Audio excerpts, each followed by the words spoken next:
In this video, I will describe the US development patterns that emerged following World War II and why it is financially unsustainable. When I say that US cities are unsustainable, I mean they are being developed in a way that local governments are not able to financially maintain.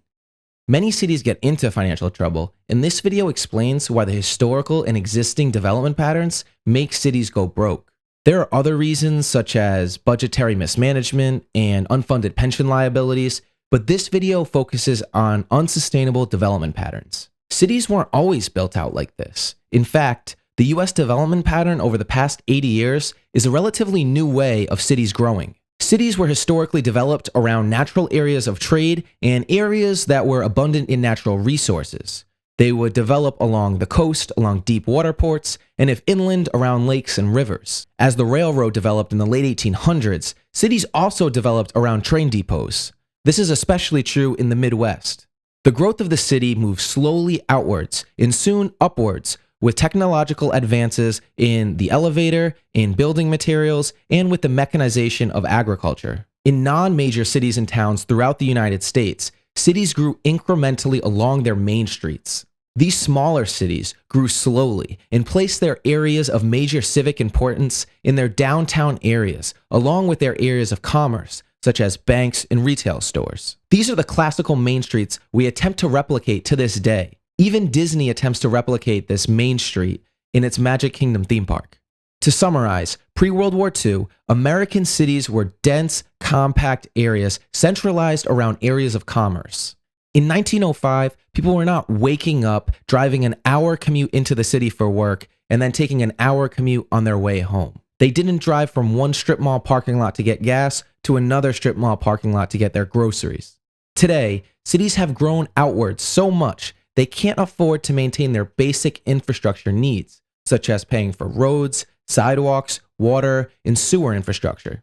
This is because of the development pattern that ensued, which bankrupts municipal governments. So what happened?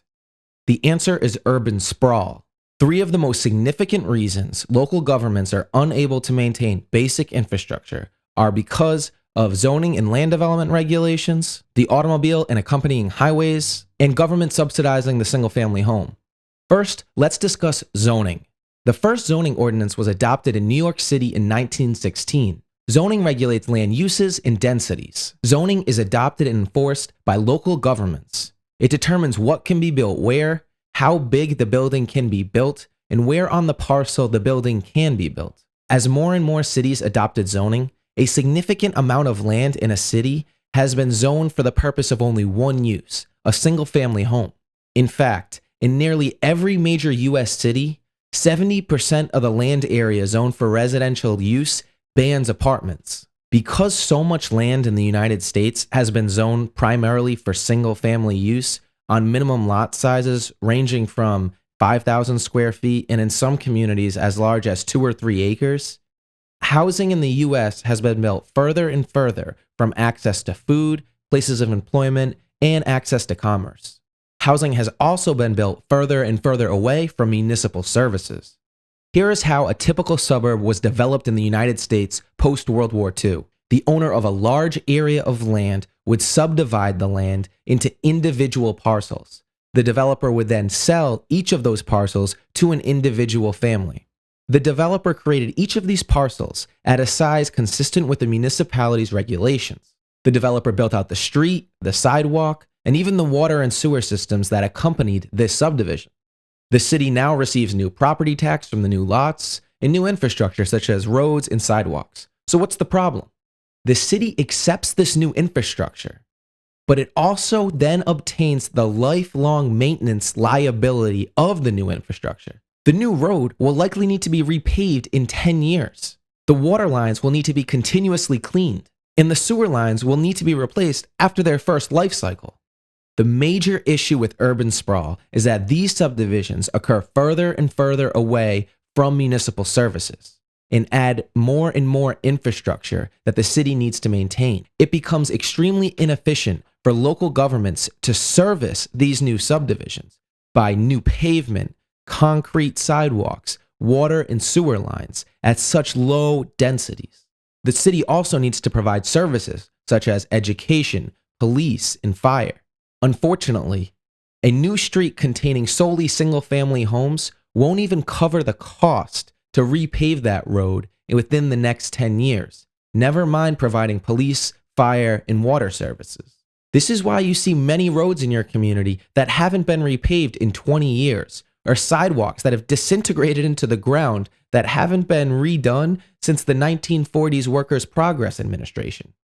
Municipalities don't collect enough in their property taxes to maintain even the most basic infrastructure throughout an entire city, so it has to pick and choose which projects to fund. New housing isn't the target here.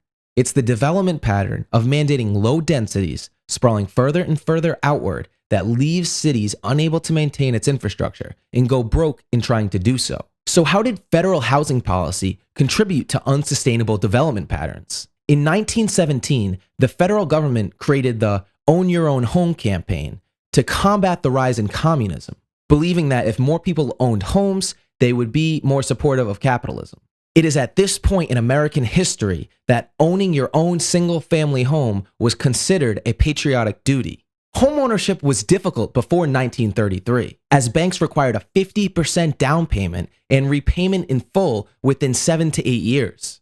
No equity was obtained during the repayment term either, so if you missed a mortgage payment, the bank would take the entire home. The federal government's first step to promoting single-family homeownership, which led to the massive suburbanization, was in 1933 when the New Deal created the Homeowners Loan Corporation to purchase mortgages that were in foreclosure as a result of the Great Depression.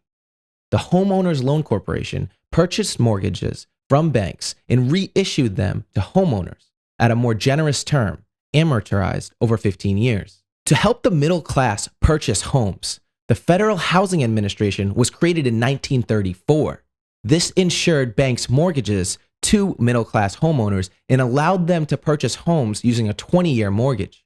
In 1945, the Veterans Administration insured mortgages for veterans with zero money down for the veterans returning from World War II. By 1950, the Federal Housing Administration and the Veterans Administration insured more than 50% of the mortgages nationwide. They were financing entire subdivisions, most famously the Levittown subdivision in Long Island, New York, of 17,500 homes, consisting of mass-produced 2-bedroom homes, selling for $8,000 each. This project was 100% insured by the federal government. The government was insuring mortgages so banks would lend to home builders and home buyers without the risk of default, and the homeowners were able to buy homes with less money down and with longer repayment terms, and amortized loans where the buyer built equity. This led to the creation of hundreds of miles of roads in cities and towns across America, built during one generation that was unsustainable for local governments to pay to rebuild after they deteriorated and needed maintenance. So how did transportation lead to unsustainable development patterns?